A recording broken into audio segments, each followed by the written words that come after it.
Selamat datang di channel Pendidikan Al-Bilhaq. Kelas 5, tema 8, subtema 1, muatan pelajaran IPA. Air dan siklus hidrologi. Air sangat bermanfaat bagi makhluk hidup. Apakah kalian tahu berapa persen perairan yang ada di bumi? Perairan di bumi sekitar 70%, sedangkan 30%-nya daratan. A. Manfaat air dalam kehidupan. 1. Manfaat air bagi manusia. Air sangat bermanfaat bagi manusia. Tubuh manusia terdiri dari 73% air. Manfaat air bagi manusia yaitu 1. Keperluan rumah tangga. Minum, masak, mandi, mencuci, mengepel. 2. Keperluan industri. Untuk PLTA serta industri air minum. 3. Keperluan transportasi, contohnya pada kapal laut. Manfaat air selanjutnya adalah untuk rekreasi dan olahraga, seperti selancar, dayung, dan arung jeram. Selanjutnya, air juga bermanfaat untuk pertanian dan peternakan, seperti pengairan lahan pertanian serta minum ternak. 2. Manfaat air bagi hewan. Manfaat air bagi hewan diantaranya A. Habitat atau tempat hidup. Habitat bagi ikan, lumba-lumba, paus, udang. B. Untuk minum. Hewan minum untuk proses metabolisme dalam tubuh. C. Produksi susu. Bagi hewan menyusui berperan sebagai proses produksi susu. Manfaat air selanjutnya adalah untuk perlindungan, seperti pada kuda Nil. Kuda Nil lebih sering berendam dalam air untuk perlindungan diri.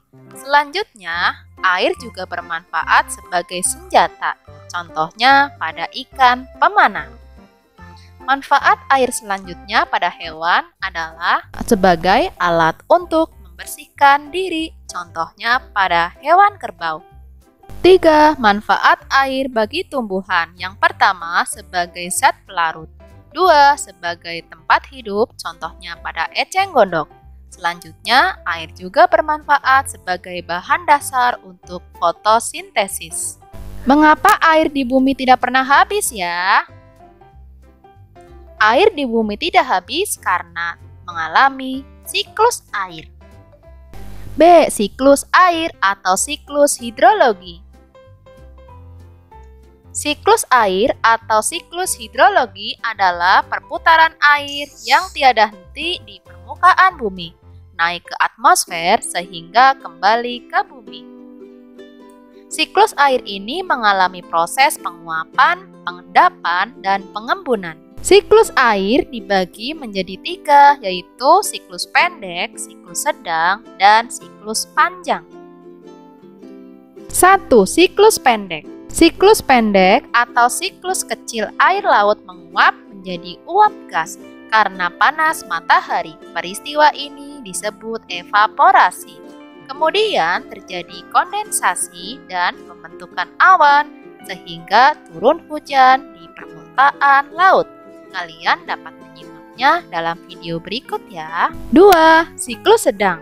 Air laut menguap menjadi uap gas. Uap bergerak oleh tiupan angin ke darat. Kondensasi pembentukan awan. Kemudian turun hujan di permukaan darat.